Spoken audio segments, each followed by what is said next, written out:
Her feet touched earth without protection when they led her forward.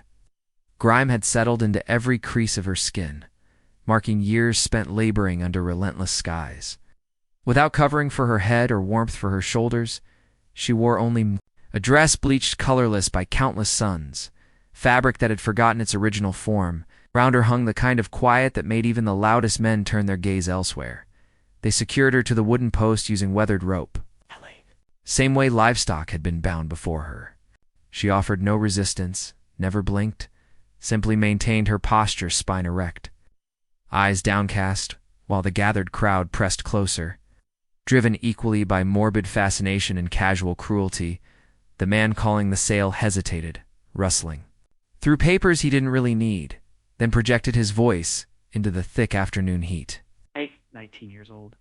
Healthy constitution, no medical concerns, capable of extended labor, whether indoor or outdoor work, doesn't cause trouble. Scattered laughter rippled through the assembly. A lady dressed in deep purple fabric whispered something venomous. Another woman fanned herself despite the still air. The young woman remained silent throughout, near the tavern's edge. Her mother rested against the railing, arms folded tight, mouth compressed as if fighting back bitter words. Her stare held the hardness that comes from both alcohol and crushed dreams. The way she looked at her own childlike damaged property cut deeper than the blazing sun overhead.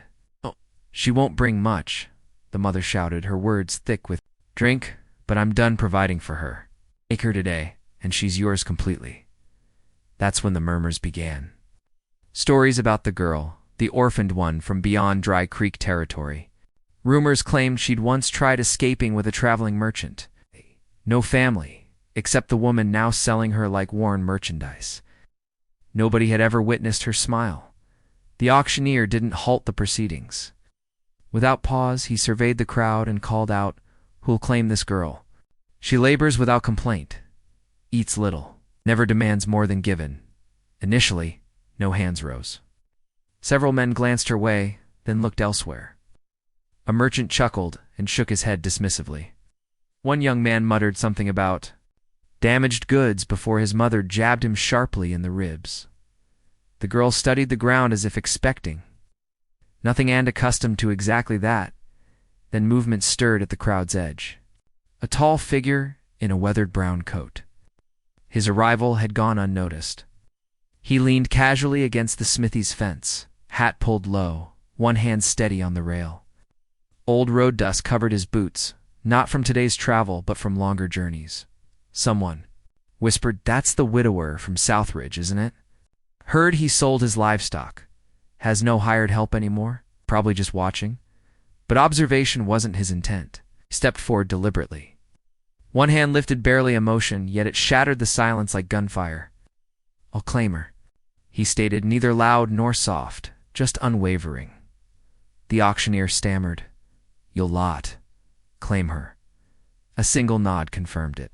"She's yours to dispose of?" asked the mother. The woman snorted. "She's mine to be rid of." "Certainly." The man approached, extending a small collection of coins. Not a fortune, not bargain-priced, simply adequate payment. He didn't immediately release her bonds. Instead, he studied her face. She avoided his gaze, focusing on the rope, her raw wrists, the dirt beneath her feet. Slowly, carefully, he produced a small knife and severed the binding. She didn't flinch at the blade's proximity. He maintained his distance. "Are you injured?" he asked quietly. She shook her head. "Do you have a name?" No response came. "Doesn't matter," he said, stepping back. "There's a wagon ready. You can come. Or remain here. Your decision." For one heartbeat, she stayed frozen. The crowd held its collective breath. Then she stepped down from the platform. Her knees nearly buckled from exhaustion. She caught herself without assistance. He didn't offer his arm, but walked at a pace her weary legs could match. Together, they departed the square under countless watching eyes. No one intervened. They reached his transport simple wood construction with a restless mule and harness. He assisted her into the back, passed her a water container, spoke no further. Words. Behind them, the settlement dissolved into dust, heat, and judgment. She didn't inquire about their destination. Speech had left her entirely, but she drank the water as if it possessed sacred properties. For the first time in countless days, she allowed herself to truly breathe. The trail extended before them like a ribbon of silence. Afternoon light shifted, from amber to gold to approaching dusk.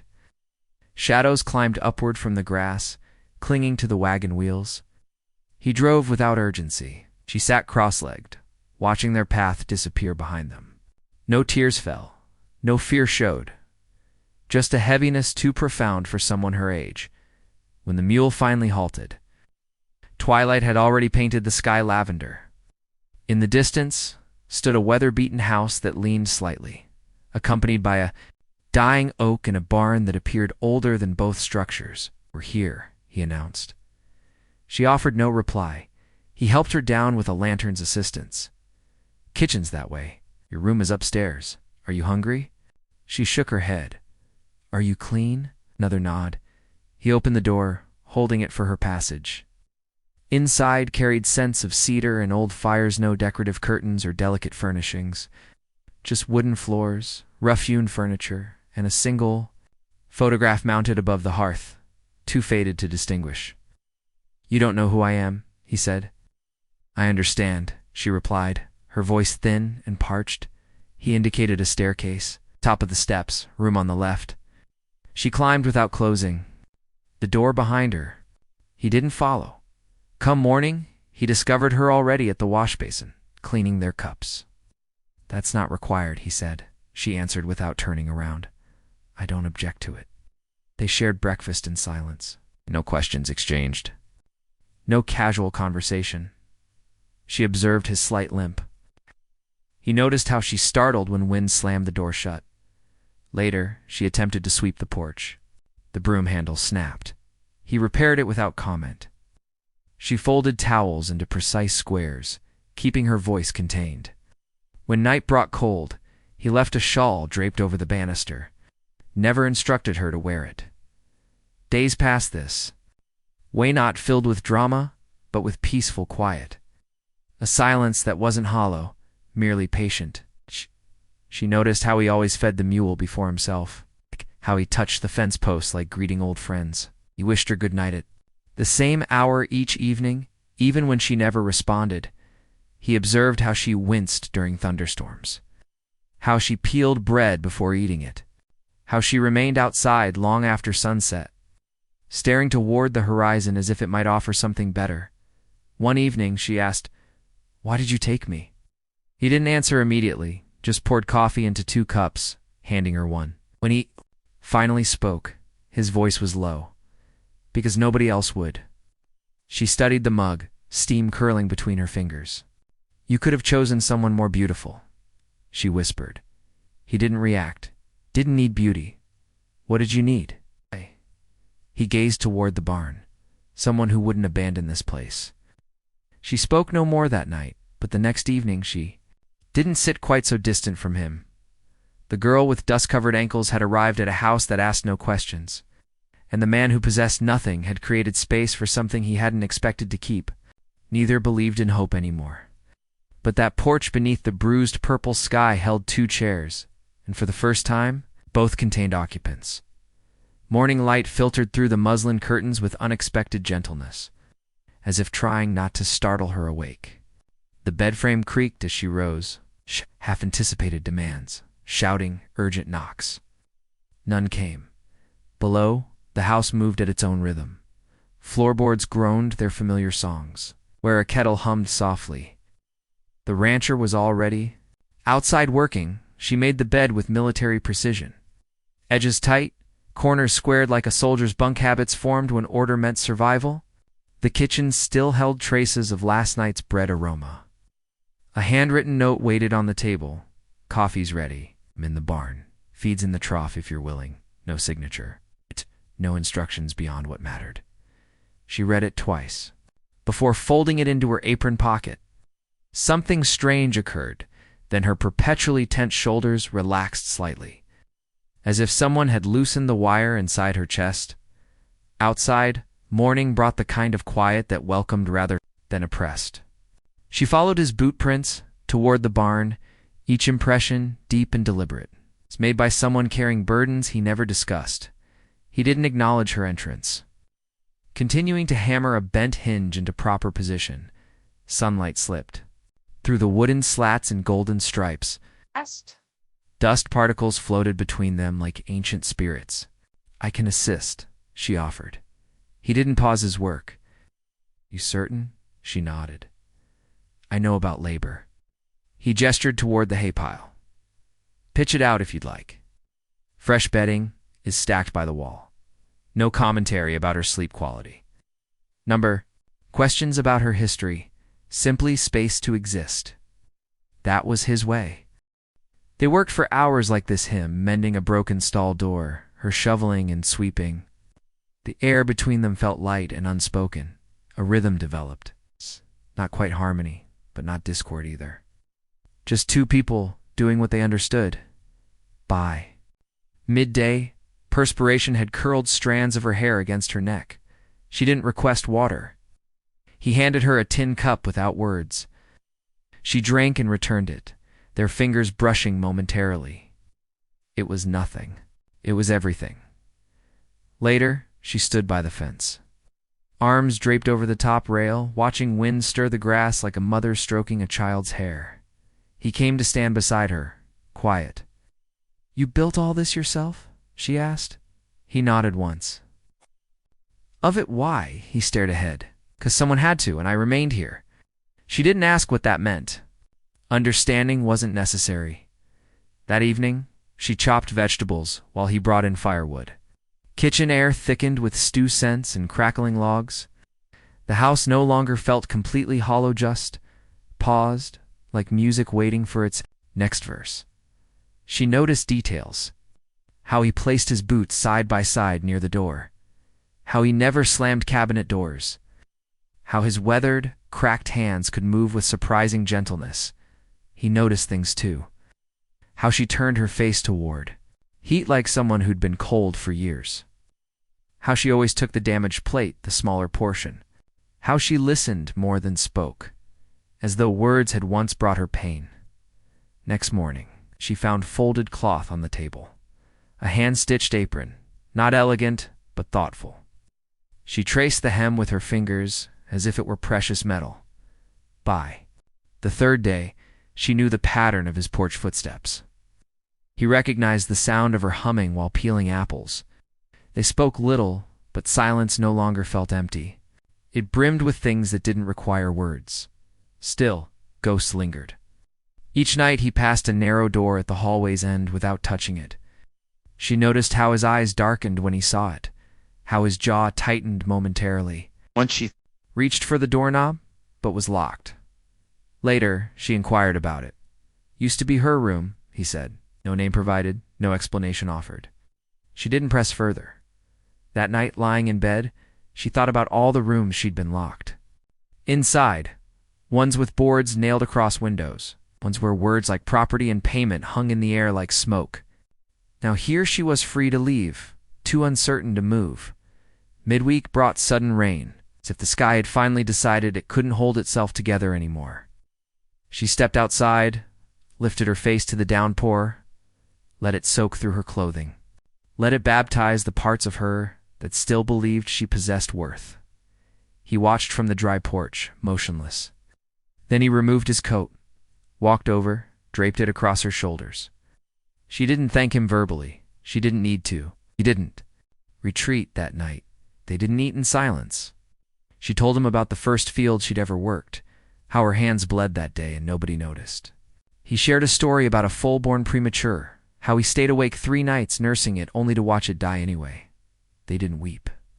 But something softened between them like ice thawing beneath snow. Still, neither reached out, neither dared. Name what was growing, though.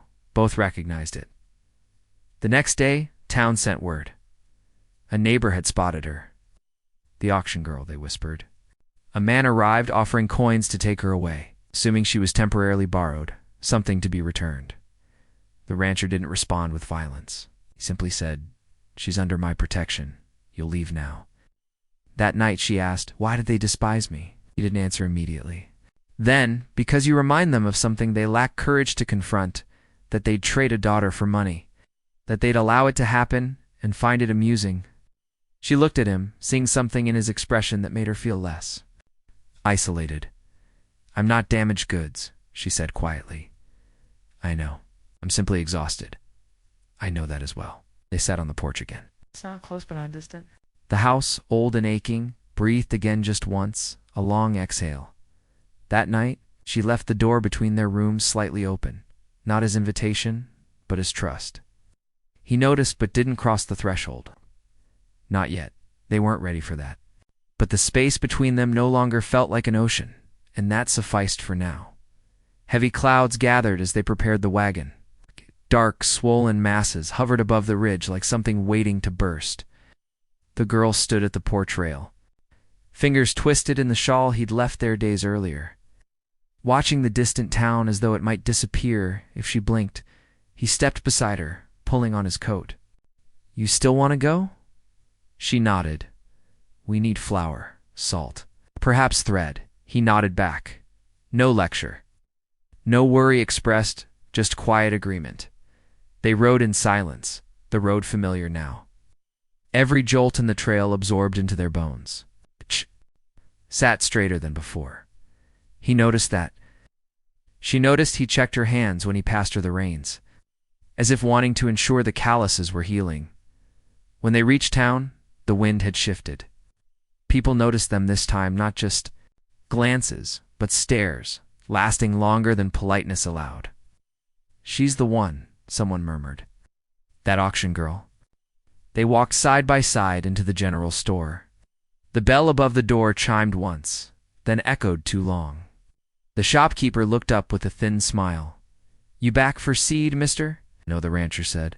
"Just supplies." The girl moved quietly through the aisles, selecting what they needed, measuring sugar with careful fingers. But when she reached for sewing thread, another hand shot out and slapped hers away. "You don't touch anything delicate," said the woman behind the counter. She was younger than the girl's mother, older than her cruelty should have permitted. "This isn't a brothel's pantry." The girl froze. Her breath caught halfway to her lungs. The shopkeeper didn't intervene. The rancher stepped forward, slow and steady. "That's enough." The woman scoffed. "You're the one who purchased her. What does it matter what she touches?" He said nothing at first. Just looked at the girl's hand, redness blooming across the knuckles. Then to the woman, "If you speak to her again like that, you'll wish I'd raised my voice." They left without the thread. The wagon ride back was quieter than usual. She kept her face turned toward the horizon. Her hands remained in her lap. "I'm sorry," he said finally. She shook her head. He didn't do it, didn't stop it either. Her eyes stung, but she didn't let tears fall. "I'm tired of being looked at. Like I'm something to scrub off a boot. You're not." She turned to him. "Then what am I?" He took his time answering. "You're what?" They're afraid to admit they threw away. Rain began as they crossed the final bend toward the ranch. Soft initially, like breath, then louder until it pounded the canvas top like fists. Thunder cracked across the plains. The mules spooked. Wheels skidded in mud. He pulled the reins hard. "We'll have to shelter in the barn." They unhitched quickly, rain soaking through sleeves, skirts, skin. She ran ahead, threw open the barn doors. He stumbled behind, slipping once, catching himself against the frame with a grunt. Inside, the storm raged. Wind howled through the rafters. The mule neighed anxiously. No. Water dripped through cracks in the old roof, as it always had. They stood. Just inside, soaked and panting, her hair stuck to her neck, his shirt clinging to every scar. "Why did you say that to her?" she asked. "Because it was true, but you don't know me." "I know enough." She shook her head. "No, you don't. You don't. Know what I've done, what I've allowed to happen? I don't need to, but I need you to." He didn't move. Let silence fall between them like rain. "Then tell me." She looked away, took a breath, then another. "I was 15 the first time she offered me to a man. My mother took the payment. Said I was old enough. Said this world doesn't give favors to girls who stay soft." She waited for him to flinch, to turn away. "He didn't," she continued. "I tried to escape. got caught. Was locked in a shed for 3 days without water. When they released me, I stopped fighting. Her voice cracked. I stopped counting the men after the 6th. Still, he remained silent. She stepped closer, hands trembling. You purchased me, same as them. Maybe kinder about it, but the same thing. No, he said. No, I didn't buy you. I paid to end something. She stared at him, looked at her the way someone looks at distant, lightning afraid of it, but willing to stand there just the same. I didn't know your story then. Still don't know all of it, but I could see the ending they were writing for you. Do you think you get to change that? No, I think you do. The barn creaked under wind and thunder's weight. Then the roof gave a threatening groan. Section near the loft buckled. He looked up just as the beam fell. She shouted, pushed her aside. The beam struck his shoulder. He fell hard into the mud. She scrambled to him, heart hammering. Don't move. Please don't. I'm fine, he rasped. You're not. She knelt beside him, cradled his head in her lap. Blood seeped through his sleeve. You're bleeding. It's not serious. It is. You're crying.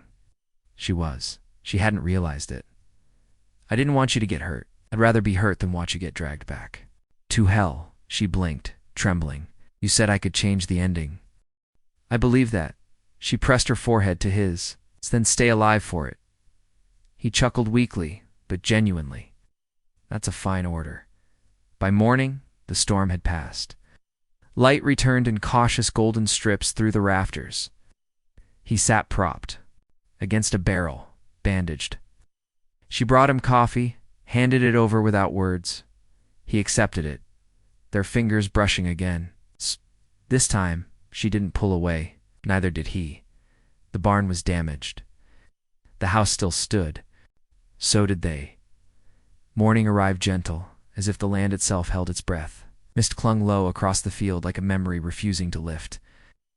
In the barn, the girl sat cross-legged beside the rancher, both wrapped in the silence that follows survival. She held a tin mug no longer for warmth, but as something more steady, ritual. His bandage was soaked through near the shoulder. He hadn't complained or requested help. Still, she brought water and checked the wound, her touch practiced from years tending others who never thanked her. You should rest in the house, she said. He shook his head. Roof needs patching. He almost died. He looked out the barn door toward pale morning light spreading across the fields. Almost isn't the same as did. Her breath caught not at the words, but at how calmly he spoke them. She stood, wiped her hands on her apron, then looked at him with the kind of stare someone gives when there's nothing left to hide. I need to leave. He didn't flinch. Ken, I'm not saying I want to. I'm saying I need to. I know. Why aren't you stopping me? Because needing to go means you haven't chosen to stay. She swallowed hard. That answer hurt more than expected. He rose slowly, wincing at the pain, but hiding it, always hiding it. I'll ready the wagon, he said. I wasn't asking for help. Not offering it. I'm giving it. By midday, her satchel was packed. Not much inside, a few clothes. The thread he'd returned to town 2x4 her left on her pillow without comment, and the apron he'd mended after she tore it on a nail. He stood beside the mule, reins in hand, waiting. She stepped down the porch stairs and paused. The house behind her seemed larger than ever, not in size, but in significance. I should be able to leave without crying, she muttered. You should be able to leave however you need to. She climbed into the wagon. He didn't say goodbye, didn't ask if she'd write. He simply nodded and turned back toward the barn. But the mule didn't move. She pulled the reins. Nothing. She tried again. Still nothing. The rancher looked back. You won't go. Why? Because he was born here. Animals know. When they're carrying someone who doesn't really want to leave, she stared at the mule, then at the sky, then down at her own trembling hands. I'm frightened, she whispered. I know. I thought leaving would make me free, but all I feel is hollow. That's because freedom isn't about going, it's about choosing. Climbed down, walked toward him, stopped just feet away. What if I stayed? She asked. He didn't move. Then I'd have to build new fence lines. She almost laughed. Why? Because it wouldn't be just my land anymore. Her voice dropped. Would I be your wife? He looked at her with that same steady expression he'd worn at the auction, in town, and every quiet moment between them. Not unless you want to be. She stepped closer. What if I don't know how to be one? And we figure it out. He extended his hand, not his demand, not his claim, but his question. And for the first time in her life, she answered one by placing her hand in his. The wedding happened before the sun dipped behind the ridge. No guests, no preacher, just two hands bound by shared breath and quiet grace. They stood by the creek behind the house, water moving slow and golden, as if time itself had slowed to listen. He asked, "You certain?" She nodded. "I'm not pure. I'm not new. I'm not asking for either. Not only learning how to be good. I'd be scared of someone who already knew how." They didn't kiss, then that would come later. Instead, they built a fire, cooked beans over flames. She pulled out an old scarf she'd never explained. The one hidden in her satchel with the smell of her first home and worst memory. She threw it in the fire, watched it burn. He didn't ask, but she whispered, "It was my mother's." The flame crackled. Then it was gone. Later, he brought her to the porch, handed her a chair he'd sanded clean that morning. She sat. He sat beside her. The sky turned amber, then bruised. The last light poured itself across the field like honey on old linen. She turned to him, voice trembling but true. "I think I want to belong here." He looked straight ahead. "Then you already do." She reached out and touched the back of his hand, not softly, not shyly, but like she meant it. Wind picked up, carrying scents of pine, ash, earth. The porch, once, a place where silence kept vigil, now held something new, a vow unspoken but real. Before sunset, she hadn't just stayed, she had chosen. And in choosing, she had changed the shape of her own name. The mornings transformed. Not because the sun rose any slower or wind stopped sweeping across fields, but because she rose with purpose, with breath that didn't shake. She moved through the house like someone claiming it, not with noise, but with hands that polished the dust-gray table, stitched new kitchen curtains, hummed soft, tuneless notes while stew simmered. The house no longer echoed. It answered. He repaired the barn beams slower than in younger years, but with more stability somehow. She watched from the doorway, arms crossed, chin tilted slightly, not to judge, but to memorize how he limped on the right side, how he tapped each nail twice before striking, how silence around him was never lonely. They shared labor. She milked at dawn, chopped wood at dusk. When their fingers brushed passing dishes, tools, or the mule's reins, neither pulled away. Sometimes they spoke, there times no words were needed. But conversation had changed, as had the pauses. One morning she found a wooden box on the windowsill. Sanded smooth, no latch. Inside lay 3 items: a dried wildflower, a blue ribbon, and folded paper. The handwriting was his. "You're not what they named you. You're what you survived and what you chose." She pressed the note to her chest and allowed tears, not from shame or pain this time, but from recognition. Later that week, a neighbor visited one of the women who used to stare too long, whisper too low. She brought preserves and asked if the girl might help sew a christening gown for her niece. The girl didn't simply say yes. She said, "I'd be honored." Just like that, the world shifted. Not loudly, but enough days passed. One evening, as wind turned colder and trees began to rust, he found her on the porch, bare feet resting on the rail. She wore the shawl he'd given her, but differently, now loose, confident. She stared at the sky like it owed her nothing. He sat beside her without speaking. After a while, she turned. "I don't think I could go back." "You don't need to. I mean, not just to that town. I mean, to who I was. You buried her." She nodded. "I didn't even say goodbye. Some goodbyes don't need saying." They sat until sunset turned everything to fire. That night, they lay side by side, not touching, but not apart, she whispered in darkness. "I've never felt safe before." "Not really," he answered without opening his eyes. "That's what a home is."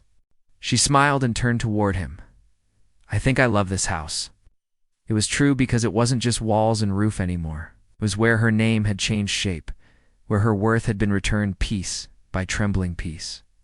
The house, like her, had once been silent, holding too many ghosts. Now it breathed. 1 week later they rode into town again, not for supplies or apologies, but for paper.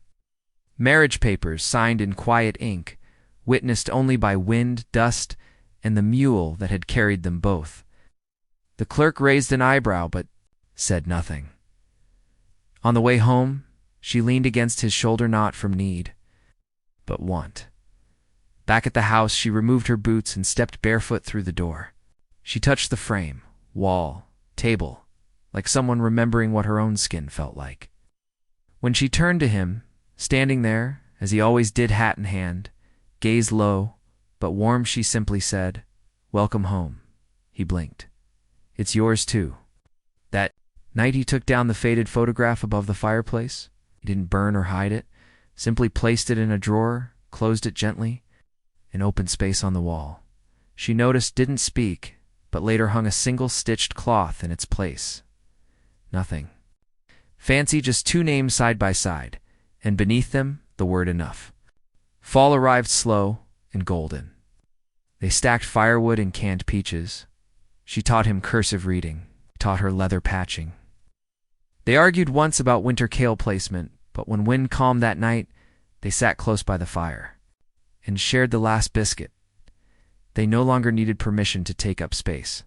That was the miracle, because in a world that once auctioned her worth, she had claimed her place. In a house once hollowed by loss, he had learned to love without fear. She wasn't saved. She rose, wasn't healed. He chose to stay open anyway. The house finally breathed, not just with life, but with meaning. If you passed by it today, just past the ridge where cottonwoods lean, you'd see the porch light glowing. Even at dusk, you'd hear laughter soft and unforced. You'd see 2 chairs always filled. Maybe if the wind was right, you'd hear floorboards sigh, like old bones settling into warmth. Perhaps you'd think that some broken things don't need fixing, they just need naming, so here's your naming. You are not what they called you. You are what you carried, what you chose not to surrender, what you built barefoot and bleeding, if you're lucky. If you're brave, you might find your own house like that one, that learns to breathe again because of you, because of love, and Beck.